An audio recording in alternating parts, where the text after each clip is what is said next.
ಓಂ. ವಚನ ಶ್ರೀ ದೇವಿ ಮಹಾತ್ಮೆ. ಕಾಳಿಕಾ ಪುರಾಣೋಕ್ತ ವಚನ ಶ್ರೀ ದೇವಿ ಮಹಾತ್ಮೆ ಪಾರಾಯಣ ಕ್ರಮ ಹಾಗೂ ಮಹಿಷಾಸುರಮರ್ಧಿನಿ ಸ್ತೋತ್ರ ಸಹಿತ. ಲೇಖಕರು ಶಾಂತಿಪ್ರಿಯ. ಪ್ರಕಾಶಕರು ಶ್ರೀ ಗಣೇಶ ಪ್ರಕಾಶನ, ಬೆಂಗಳೂರು. ಅಧ್ಯಾಯ 18. ತಾರಕಾಸುರ. ಇಂದ್ರಾದಿ ದೇವತೆಗಳಿಗೆ ಒಬ್ಬನಲ್ಲ ಒಬ್ಬ ರಾಕ್ಷಸ ವೀರನ ಕಾಟವಿದ್ದೇ ಇರುತ್ತಿತ್ತು. ಇದೀಗ ತಾರಕಾಸುರ ಅತ್ಯಂತ ಪ್ರಬಲವಾದ ದೊರೆಯಾಗಿ 3 ಲೋಕಗಳನ್ನು ನಡುಗಿಸಿದನು. ಅವನ ಉಪಟಳ ಮಿತಿಮೀರಿ ಭೂಲೋಕವಾಸಿಗಳಷ್ಟೇ ಅಲ್ಲದೆ ದೇವಲೋಕದಲ್ಲಿ ಇಂದ್ರಾದಿಗಳು ಭಯಭೀತರಾದರು. ತಾರಕಾಸುರ ಶಿವಭಕ್ತ, ಕಾಮವಾಸನೆಗಳಿಂದ ದೂರನಾಗಿ ಜಿತೇಂದ್ರಿಯನೆನಿಸಿದ್ದನು. ಬ್ರಹ್ಮನನ್ನು ಕುರಿತು ಸುದೀರ್ಘಕಾಲ ತಪಸ್ಸು ಮಾಡಿ ಅವನನ್ನು ಮೆಚ್ಚಿಸಿದ. ಯಾರಿಂದಲೂ ತನಗೆ ಸಾವೇ ಬರಬಾರದೆಂಬ ವರ ಕೇಳಿದನಾದರೂ ಬ್ರಹ್ಮನು ಹಾಗೆ ವರವನ್ನು ಕೊಡಲು ನಿರಾಕರಿಸಿದ್ದನು. ತಾರಕ, ನಿನ್ನ ಭಕ್ತಿಗೆ ಮೆಚ್ಚಿದ್ದೇನೆ. ಆದರೆ ಜಾತಸ್ಯ ಮರಣಂ ಧ್ರುವಂ, ಹುಟ್ಟಿದವನು ಸಾಯಲೇಬೇಕು. ಇದು ವಿಧಿನಿಯಮ. ಸಾವನ್ನು ಮುಂದೂಡಬಹುದೇ ಹೊರತು ಸಾವೇ ಬೇಡ ಎನ್ನುವಂತಿಲ್ಲ. ಅಂತಹ ವರವನ್ನು ಬೇಡಿಕೋ, ಕೊಡುತ್ತೇನೆ ಎಂದು ಹೇಳಿದನು ಬ್ರಹ್ಮ. ಲೋಕದಲ್ಲಿ ಮಹಾಪರಾಕ್ರಮಿಗಳೆಂದರೆ ವಿಷ್ಣು, ಶಿವ. ಇವರಿಬ್ಬರಲ್ಲಿ ಯಾರೊಬ್ಬರಾದರೂ ತನ್ನನ್ನು ಮುಗಿಸಿಬಿಡುವರೆಂದು ಭಾವಿಸಿದ ತಾರಕ, ಬ್ರಹ್ಮದೇವ, ನನಗೆ ಸಾವು ಬರಲೇಬೇಕೆಂದಾದರೆ ಶಿವನು ವಿವಾಹವಾಗಿ ಅವನಿಗೆ ಜನಿಸುವ ಮಗನಿಗೆ 7 ದಿನಗಳು ತುಂಬಿದಾಗ ಆ ಮಗುವಿನಿಂದ ಬೇಕಿದ್ದರೆ ನನಗೆ ಸಾವು ಉಂಟಾಗಲಿ ಎಂದು ವರವನ್ನು ಬೇಡಿದನು. ಒಬ್ಬ ಚಿಕ್ಕ ಹಸುಳೆಯಿಂದ ಮಹಾವೀರನಾದ ನನ್ನ ಮರಣ ಉಂಟಾಗಲು ಸಾಧ್ಯವೇ ಇಲ್ಲ ಎಂದು ತಾರಕನು ತಿಳಿದು ಹಾಗೆ ಒಂದು ವರ ಕೇಳಿಕೊಂಡಿದ್ದನು. ಬ್ರಹ್ಮನು ತಥಾಸ್ತು ಎಂದು ಹೇಳಿದ್ದನು. ಆದರೆ ಶಿವನಿಗೆ ಹುಟ್ಟುವ ಮಗು ಆದಿಶಕ್ತಿಯ ಉದರದಲ್ಲಿ ಜನಿಸುವನೆಂದು ತಾರಕನಿಗೆ ಆಗ ತಿಳಿಯಬೇಕಾದರೂ ಹೇಗೆ? ಬ್ರಹ್ಮವರ ಪ್ರಸಾದಿತನಾದ ತಾರಕಾಸುರ ಕೊಬ್ಬಿ ಹೋದನು. ತನಗೆ ಎಂದೂ ಮರಣ ಉಂಟಾಗುವುದಿಲ್ಲ ಎಂದು ಲೋಕಕಂಟಕನಾಗಿ ಮೆರೆಯತೊಡಗಿದನು. ಶಂಕರ ತಪೋನಿರತ. ಸತಿ ಅಗ್ನಿಕುಂಡಕ್ಕೆ ಹಾರಿ ಪ್ರಾಣ ಕಳೆದುಕೊಂಡಿದ್ದಳು. ಇನ್ನು ಶಿವ ಮದುವೆಯಾಗುವುದೆಲ್ಲಿ? ಅವನಿಗೆ ಮಗು ಹುಟ್ಟುವುದೆಲ್ಲಿ? ತಾರಕ ಹೀಗೆ ಆಲೋಚಿಸಿದ್ದನು. 3 ಲೋಕಗಳನ್ನು ಗೆದ್ದು ಇಂದ್ರನನ್ನು ಸ್ವರ್ಗದಿಂದ ಓಡಿಸಿ ತಾನೇ ಅಮರಲೋಕದ ಅಧಿಪತಿ ಎಂದು ಸಾರಿದನು. ದೇವತೆಗಳನ್ನು ಸ್ವರ್ಗದಿಂದ ಓಡಿ ಹೋಗುವಂತೆ ಮಾಡಿ ಅವರ ಸ್ಥಾನಗಳಲ್ಲಿ ರಾಕ್ಷಸರನ್ನು ನೇಮಿಸಿದನು. ತಾರಕಾಸುರನಿಗೆ ಹೆದರಿದ ದೇವೇಂದ್ರ ಅವನ ಕಣ್ಣಿಗೆ ಬೀಳದಂತೆ ತಪ್ಪಿಸಿಕೊಂಡು ತಿರುಗಾಡತೊಡಗಿದನು.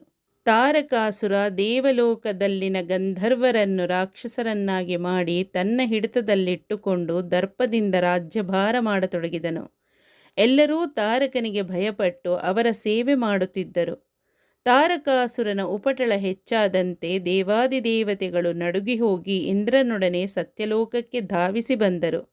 ಸತ್ಯಲೋಕದ ಒಡೆಯನೂ ಸೃಷ್ಟಿಕರ್ತನೂ ಆದ ಬ್ರಹ್ಮನನ್ನು ಕಂಡು ಅವನಿಗೆ ಸಾಷ್ಟಾಂಗವೆರಗಿ ತಮಗೊದಗಿರುವ ಸಂಕಟವನ್ನು ತೋಡಿಕೊಂಡರು. ಹೇ ಬ್ರಹ್ಮದೇವ, ವಿಷ್ಣುವಿನ ನಾಭಿ ಕಮಲದಲ್ಲಿ ಜನಿಸಿದ ಪರಬ್ರಹ್ಮನೇ, ಈ ಜಗತ್ತಿನ ಸೃಷ್ಟಿಕರ್ತನೇ, ವಾಣಿಪ್ರಿಯ, ನಮ್ಮನ್ನು ನೀನೇ ಉದ್ಧಾರ ಮಾಡಬೇಕು. ನಮ್ಮನ್ನು ನೀನೊಬ್ಬನೇ ರಕ್ಷಿಸಬಲ್ಲೆಯಷ್ಟೆ. ಬ್ರಹ್ಮನು ದೇವಾದಿದೇವತೆಗಳ ಕೊರಗಿಗೆ ಕಾರಣವೇನೆಂದು ವಿಚಾರಿಸಲು ಅವರೆಲ್ಲರೂ, ಹೇ ಚತುರ್ಮುಖ ಬ್ರಹ್ಮನೇ, ನಿನಗೆ ತಿಳಿಯದ್ದಾದರೂ ಏನಿದೆ? ನಾವೆಲ್ಲರೂ ತಾರಕಾಸುರನೆಂಬ ರಾಕ್ಷಸನ ಪೀಡೆಗೊಳಗಾಗಿ ನೆಲೆಯಿಲ್ಲದಂಥವರಾಗಿ ಅಲೆಯುತ್ತಿದ್ದೇವೆ. ಸುರಲೋಕದ ಅಧಿಪತಿಯಾಗಿ ತಾರಕನು ಗರ್ವದಿಂದ ಬೀಗುತ್ತಿದ್ದಾನೆ. ಸಾಕ್ಷಾತ್ ಮಹಾವಿಷ್ಣುವಿನಿಂದಲೂ ಅವನು ಹತನಾಗಲಿಲ್ಲ. ಶಿವಭಕ್ತನಾದ ಅವನಿಗೆ ಶಿವನಿಂದ ಯಾವ ಭಯವೂ ಇಲ್ಲವೆಂಬ ಮದ ಉಂಟಾಗಿದೆ.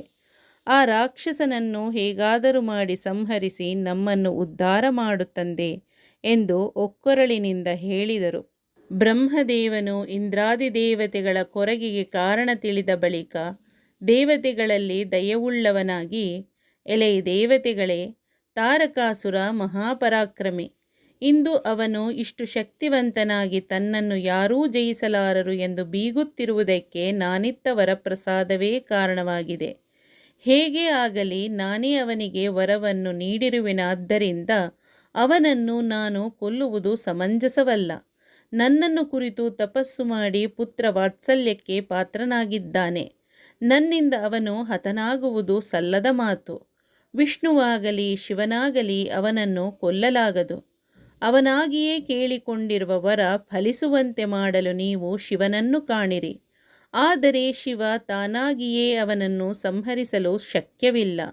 ಶಿವನಿಗೆ ಹುಟ್ಟುವ ಮಗನಿಂದ ತಾರಕನು ಹತನಾಗಬೇಕಷ್ಟೆ. ನೀವು ಹೇಗಾದರೂ ಮಾಡಿ ತಪೋನಿರತನಾದ ಶಿವನನ್ನು ಒಲಿಸಿಕೊಂಡು ಕಾರ್ಯ ಸಾಧಿಸಬೇಕು ಎಂದು ಹೇಳಿದನು. ಬ್ರಹ್ಮನು ತನ್ನಿಂದ ವರಪ್ರಸಾದಿತನಾದವನೂ ರಕ್ಷಿತನಾದವನೂ ಆದ ತಾರಕಾಸುರನನ್ನು ತಾನೇ ಕೊಲ್ಲುವುದು ಅಧರ್ಮವಾಗುತ್ತದೆಂಬುದನ್ನು ತಿಳಿಸಿದಾಗ ದೇವತೆಗಳು ಶಿವನನ್ನು ಒಲಿಸಿಕೊಂಡರೆ ಅವನ ದಯದಿಂದ ಕಾರ್ಯ ಕೈಗೂಡುತ್ತದೆ ಎಂದು ಬ್ರಹ್ಮನನ್ನು ಶಿವ ಸಾನ್ನಿಧ್ಯ ಕುರಿತು ಪ್ರಶ್ನಿಸಿದನು. ದೇವತೆಗಳ ಮಾತಿಗೆ ಬ್ರಹ್ಮನು ಉತ್ತರಿಸಿ, ದೇವತೆಗಳೇ, ದಕ್ಷ ಬ್ರಹ್ಮನು ತನ್ನ ಮಗಳಾದ ದಾಕ್ಷಾಯಿಣಿಯನ್ನು ಶಿವನಿಗೆ ಮದುವೆ ಮಾಡಿಕೊಟ್ಟಿದ್ದುದು ಸರಿಯಷ್ಟೇ ಇದೆ. ದಕ್ಷನಿಗೆ 27 ಹೆಣ್ಣು ಮಕ್ಕಳೆದ್ದು ಅವರೆಲ್ಲ ತಾರೆಗಳಾಗಿ ಚಂದ್ರನ ಹೆಂಡತಿಯರಾಗಿದ್ದರು. ದಕ್ಷನಿಗೋ ಸೃಷ್ಟಿ ಸ್ಥಿತಿ ಲಯಕರ್ತರಲ್ಲೊಬ್ಬನಾದ ಶಂಕರನು ತನ್ನ ಅಳಿಯನೆಂದು ವಿಪರ್ಯಾಸವಾಯಿತು. ಒಮ್ಮೆ ಒಂದು ಸಭೆಯಲ್ಲಿ ಶಿವ ಮತ್ತು ದಕ್ಷ ಇಬ್ಬರೂ ಪಾಲ್ಗೊಂಡಿದ್ದರು. ಆದರೆ ಶಿವ ತನ್ನ ಮಾವ ದಕ್ಷನನ್ನು ಮಾತನಾಡಿಸಿರಲಿಲ್ಲ. ಇದರಿಂದ ದಕ್ಷ ಶಿವನ ಮೇಲೆ ಸಿಟ್ಟಾಗಿದ್ದ. ಶಿವನನ್ನು ಕೇವಲ ತನ್ನ ಅಳಿಯನೆಂದಷ್ಟೇ ತಿಳಿದಿದ್ದ. ಪರಮೇಶ್ವರನ ಹಿರಿಮೆ ಅವನು ಬಲ್ಲವನಾಗಿರಲಿಲ್ಲ. ತಾನು ಶಿವನಿಗೆ ಅವಮಾನ ಮಾಡಬೇಕೆಂದು ನಿಶ್ಚಯಿಸಿಕೊಂಡ. ಕಾಲಕ್ರಮದಲ್ಲಿ ದಕ್ಷ ಒಂದು ಮಹಾಯಜ್ಞ ಕೈಗೊಂಡ. ಇದು ಮುಂದೆ ದಕ್ಷ ಯಜ್ಞವೆಂದೇ ಹೆಸರಾಯಿತು. ದಕ್ಷ ಬ್ರಹ್ಮ ತಾನು ಕೈಗೊಂಡ ಯಾಗಕ್ಕೆ ದೇವಾದಿದೇವತೆಗಳಿಗೂ ಸಪ್ತರ್ಷಿಗಳಿಗೂ ಬ್ರಾಹ್ಮಣ ಶ್ರೋತ್ರಿಯರಿಗೂ ನನಗೂ ಹಾಗೂ ಮಹಾವಿಷ್ಣುವಿಗೂ ಕರೆ ಕಳುಹಿಸಿದ. ಆದರೆ ಬೇಕೆಂದೇ ತನ್ನ ಮಗಳಾದ ದಾಕ್ಷಾಯಿಣಿಗೂ ಆಕೆಯ ಪತಿ ಹಾಗೂ ಅಳಿಯನೂ ಆದ ಈಶ್ವರನಿಗೆ ಮಾತ್ರ ಆಹ್ವಾನ ಕಳುಹಿಸಲಿಲ್ಲ. ತನ್ನ ತಂದೆ ಮಹಾಯಜ್ಞ ಕೈಗೊಂಡಿದ್ದುದು ಕೈಲಾಸದಲ್ಲಿದ್ದ ದಾಕ್ಷಾಯಿಣಿಗೆ ತಿಳಿಯಿತು. ಆದರೆ ನನ್ನನ್ನು ಮಾತ್ರ ಯಾಕೆ ಕರೆದಿಲ್ಲ ಎಂದು ಮನದಲ್ಲೇ ನೊಂದುಕೊಂಡಳು. ಎಲ್ಲೋ ಯಜ್ಞ ಕಾರ್ಯದ ಗಡಿಬಿಡಿಯಲ್ಲಿ ಮರೆತಿರಬಹುದು ಎಂದು ತಿಳಿದಳು. ಹೆಣ್ಣು ಮಕ್ಕಳಿಗೆ ತವರಿಗೆ ಹೋಗಬೇಕೆಂದರೆ ಎಲ್ಲಿಲ್ಲದ ಆಸೆ ಇರುತ್ತದೆ. ತಾಯಿ ಇದ್ದರೆ ತವರು. ದಾಕ್ಷಾಯಿಣಿಗೆ ತಾನು ತವರಿಗೆ ಹೋಗಿ ತನ್ನ ತಾಯಿಯನ್ನು ಮಾತನಾಡಿಸಬೇಕು, ತಂದೆಯ ಯಾಗ ಕಾರ್ಯದಲ್ಲಿ ಭಾಗಿಯಾಗಿ ಓಡಾಡಬೇಕು ಎಂದುಕೊಂಡಳು. ಆದರೆ ನನ್ನ ತಂದೆ ಉಳಿದ ಹೆಣ್ಣು ಮಕ್ಕಳನ್ನು ಕರೆದು ತನ್ನನ್ನು ಮಾತ್ರ ಯಾಕೆ ಕರೆಯಲಿಲ್ಲವೋ ಎಂದು ದುಃಖವಾಯಿತು. ಕೈಲಾಸದ ದ್ವಾರದಲ್ಲಿ ನಿಂತು ಯಾಗಕ್ಕೆ ಹೋಗುತ್ತಿದ್ದವರನ್ನು ಕಂಡಳು. ಎಲ್ಲರೂ ಲಗುಬಗೆಯಿಂದ ಯಜ್ಞ ಮಂಟಪಕ್ಕೆ ಧಾವಿಸುತ್ತಿದ್ದರು. ದಾಕ್ಷಾಯಿಣಿಗೂ ಆಸೆಯಾಯಿತು. ಅವಳು ಧ್ಯಾನಮಗ್ನನಾಗಿದ್ದ ಶಿವನಲ್ಲಿಗೆ ಬಂದು ಈ ರೀತಿ ಕೇಳಿದಳು. ಸ್ವಾಮಿ, ನನ್ನ ತಂದೆ ದಕ್ಷ ಲೋಕ ಕಲ್ಯಾಣಾರ್ಥವಾಗಿ ಒಂದು ಮಹಾಯಜ್ಞ ಕೈಗೊಂಡಿರುವನಂತೆ. ಅಲ್ಲಿಗೆ ಋಷಿಪತ್ನಿಯರು, ದೇವತೆಗಳು, ಸುವಾಸಿನಿಯರೆಲ್ಲ ಬರುವರಂತೆ. ಅದೇಕೋ ನನ್ನ ತಂದೆ ನನ್ನನ್ನು ಕರೆಯಲು ಮರೆತಿದ್ದಾನೆ. ನನ್ನ ಮೇಲೆ ಅವನಿಗೆ ಬಹಳ ಪ್ರೀತಿ. ಎಲ್ಲೋ ಯಾಗ ಕಾರ್ಯದಲ್ಲಿ ಮಗ್ನನಾಗಿ ಮರೆತಿರಬೇಕಷ್ಟೆ. ನಾನು ಯಾಗಕ್ಕೆ ಹೋಗಲು ಮನಸ್ಸಾಗಿದೆ, ಹೋಗಿ ಬರಲೇ? ಅದಕ್ಕೆ ಶಿವನು, ದಾಕ್ಷಾಯಿಣಿ, ಮುಖ್ಯವಾಗಿ ಯಾಗಕ್ಕೆ ಆಹ್ವಾನವಿರುವುದಿಲ್ಲ, ಆದ್ದರಿಂದ ಹೋಗುವುದು ಬೇಡ ಎಂದು ಹೇಳಿದ. ದಾಕ್ಷಾಯಿಣಿ ಕೇಳಲಿಲ್ಲ. ಸ್ವಾಮಿ, ತವರು ಮನೆಗೆ ಕರೆದರೇನೇ ಹೋಗಬೇಕೆ ಎಂದು ಪ್ರಶ್ನಿಸಿದಳು. ಅದಕ್ಕೆ ಶಂಕರನು, ಹಾಗೇನಿಲ್ಲ, ಆದರೆ ಈಗ ನಿನ್ನ ತಂದೆ ವಿಶೇಷ ಯಜ್ಞವನ್ನು ಮಾಡುತ್ತಿದ್ದಾರೆ. ಸಮಾರಂಭಗಳು ಜರುಗುವಲ್ಲಿ ಕರೆಯದೆ ಹೋಗಬಾರದು. ಇದಕ್ಕೆ ಮೇಲೆ ನಾನೇನೂ ಹೇಳಲಾರೆ ಎಂದು ಬಿಟ್ಟನು. ದಾಕ್ಷಾಯಿಣಿ ಗಂಡನಿಗೆ ದುರಾಡದೆ ಹೋದರೂ ತವರಿಗೆ ಹೋಗಿ ಬರುವೆನೆಂದು ಹಠ ಹಿಡಿದು ಹೊರಟೇ ಬಿಟ್ಟಳು. ದಕ್ಷ ಯಜ್ಞ ಆರಂಭವಾಗಿತ್ತು. ದಾಕ್ಷಾಯಿಣಿ ಯಜ್ಞಮಂಟಪ ಪ್ರವೇಶಿಸಿದಾಗ ಅವಳ ತಾಯಿಗೆ ಮಗಳನ್ನು ಮಾತನಾಡಿಸುವ ಆತುರವಾದರೂ ಗಂಡನಿಗೆ ಹೆದರಿ ಸುಮ್ಮನಾದಳು. ತಂಗಿಯರು ತಿರುಗಿಯೂ ನೋಡಲಿಲ್ಲ. ದಾಕ್ಷಾಯಿಣಿಗೆ ಬೇಸರವಾಯಿತು. ಪ್ರೀತಿಯ ತಂದೆಯಾದರೂ ಮಾತನಾಡಿಸುವನೇನೋ ಎಂದುಕೊಂಡರೆ ಅವನು ತುಂಬಿದ ಸಭೆಯಲ್ಲಿ ದಾಕ್ಷಾಯಿಣಿಯನ್ನು ಕರೆಯದೆ ಬಂದಳೆಂದು ಅವಮಾನ ಮಾಡಿದನಲ್ಲದೆ ಶಿವನನ್ನು ಕುರಿತು ಹೀನಾಯವಾಗಿ ಮಾತನಾಡಿದನು. ಅಪಮಾನವನ್ನು ಸಹಿಸಲಾರದ ದಾಕ್ಷಾಯಿನಿ ತನ್ನ ತಂದೆಗೆ ಇದಕ್ಕೆ ಪ್ರತಿಯಾಗಿ ಅನುಭವಿಸುವೆ ಎಂದು ಹೇಳಿ ಯಾರೂ ನಿರೀಕ್ಷಿಸಿರಲಿಲ್ಲದಿದ್ದಾಗಲೂ ದಗದಗನೆ ಉರಿಯುತ್ತಿದ್ದ ಯಜ್ಞಕುಂಡಕ್ಕೆ ಹಾರಿ ಶಿವನನ್ನು ಧ್ಯಾನಿಸುತ್ತಾ ಪ್ರಾಣ ಬಿಟ್ಟಳು. ಕೈಲಾಸದಲ್ಲಿ ಧ್ಯಾನಮಗ್ನನಾಗಿದ್ದ ಶಿವ ತನ್ನ ಜ್ಞಾನ ಚಕ್ಷುವಿನಿಂದ ತನ್ನ ಹೆಂಡತಿಗಾದ ಅಪಮಾನವನ್ನು ತಿಳಿದು ಅವಳು ದಹಿಸಿ ಹೋದ ಬಗ್ಗೆ ಪರಿತಪಿಸಿದನು. ದಕ್ಷನಿಗೆ ಮಗಳು ಬೆಂಕಿಗೆ ಹಾರಿಕೊಂಡುದರ ಕುರಿತು ಯಾವ ಅನುಕಂಪವೂ ಇಲ್ಲದಾಗಿತ್ತು. ಸಿಟ್ಟಿಗೆದ್ದ ಶಿವನು ತನ್ನ ಜಟೆಯನ್ನು ಬಿಚ್ಚಿ ಕ್ರುದ್ಧನಾಗಿ ಹಣೆಯ ಬೆವರನ್ನು ಸವರಿ ತನ್ನ ರೌದ್ರದಿಂದ ಒಬ್ಬ ಮಹಾಪುರುಷನನ್ನು ಸೃಷ್ಟಿಸಿದನು. ಆ ಪುರುಷನು ಹುಟ್ಟುತ್ತಿದ್ದಂತೆ ಕಿಡಿಗಳನ್ನು ಕಾರುತ್ತಾ ರುದ್ರಾವತಾರಿಯಾಗಿದ್ದನು. ವೀರಭದ್ರ ಎಂದು ಅವನನ್ನು ಕರೆದು ಶಿವನು, ವೀರಭದ್ರ, ಈಗಲೇ ಹೋಗು, ದಕ್ಷ ಯಜ್ಞವನ್ನು ನಾಶಗೊಳಿಸಿ ಆ ದುರಹಂಕಾರಿಯ ನಿರೀಶ್ವರ ಯಾಗವನ್ನು ಕೈಗೊಂಡ ದಕ್ಷನನ್ನು ಧ್ವಂಸ ಮಾಡಿ ಬಾ ಎಂದು ಆಜ್ಞಾಪಿಸಿದನು. ಮಹಾರೋಷಾವಿಷ್ಟನಾದ ವೀರಭದ್ರನು ಶಿವಗಣಗಳೊಡನೆ ದಕ್ಷನ ಮಹಾಸಭೆಗೆ ಬಂದು ಯಜ್ಞ ಕಾರ್ಯವನ್ನು ಆಗಗೊಡದಂತೆ ಮಾಡಿದನು. ದಕ್ಷನಿಗೂ ವೀರಭದ್ರನಿಗೂ ನಡೆದ ಘನಘೋರ ಯುದ್ಧದಲ್ಲಿ ವೀರಭದ್ರನು ದಕ್ಷನ ತಲೆಯನ್ನು ಚೆಂಡಾಡಿದನು. ಆಗ ನಾನು ವಿಷ್ಣುವು ನಡುವೆ ಪ್ರವೇಶಿಸಿ ಶಿವ ಕರುಣೆ ಉಂಟು ಮಾಡಿ ವೀರಭದ್ರನ ಕೋಪವನ್ನು ತಣ್ಣಗಾಗಿಸಿದೆವು. ದಕ್ಷನಿಗೆ ಆಡಿನ ತಲೆಯನ್ನು ಜೋಡಿಸಿ ಜೀವದಾನ ಮಾಡಿದೆವು.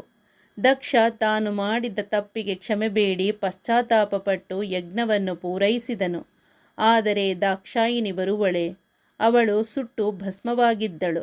ದೇವತೆಗಳೇ, ಪತಿಯ ಅವಮಾನಿತನಾದುದನ್ನು ತಾಳಲಾರದೆ ಅಗ್ನಿ ಪ್ರವೇಶ ಮಾಡಿ ಸತಿಯಾದ ದಾಕ್ಷಾಯಿನಿ ಇಂದು ಹಿಮವಂತ ಮೇನೆಯರ ಮಗಳಾಗಿ ಪಾರ್ವತಿ ಎಂಬ ಹೆಸರಿನಲ್ಲಿ ಶಿವಧ್ಯಾನಾಸಕ್ತಳಾಗಿ ಶಿವನನ್ನೇ ವರಿಸುವ ನಿಶ್ಚಯ ಮಾಡಿದ್ದಾಳೆ.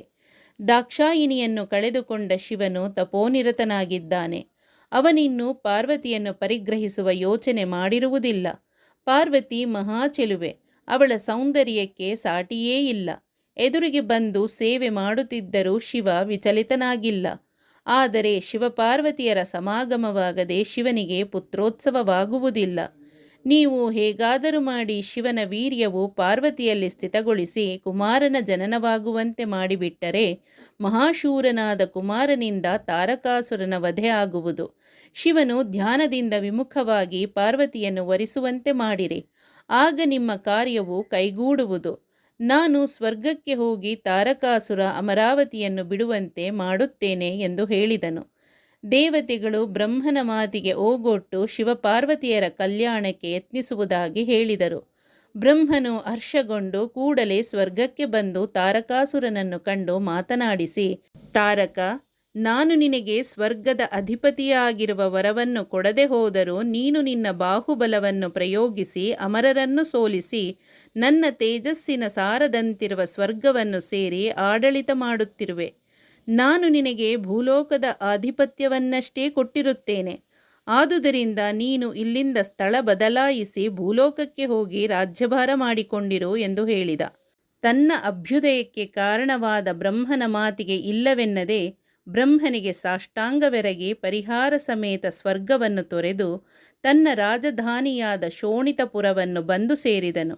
ತಾರಕಾಸುರನು ಬ್ರಹ್ಮನ ಮಾತಿನಂತೆ ಸ್ವರ್ಗವನ್ನು ಬಿಟ್ಟು ಭೂಲೋಕಕ್ಕೆ ಬಂದು ಅಧಿಪತ್ಯ ನಡೆಸಿದ ಸಮಾಚಾರ ತಿಳಿದು ದೇವೇಂದ್ರನು ಸ್ವರ್ಗಕ್ಕೆ ದೇವತೆಗಳೊಡನೆ ಬಂದು ಅಧಿಕಾರ ವಹಿಸಿಕೊಂಡನು ಎಂಬಲ್ಲಿಗೆ ಶ್ರೀದೇವಿ ಮಹಾತ್ಮೆಯ 18ನೆಯ ಅಧ್ಯಾಯವು ಮುಗಿಯಿತು.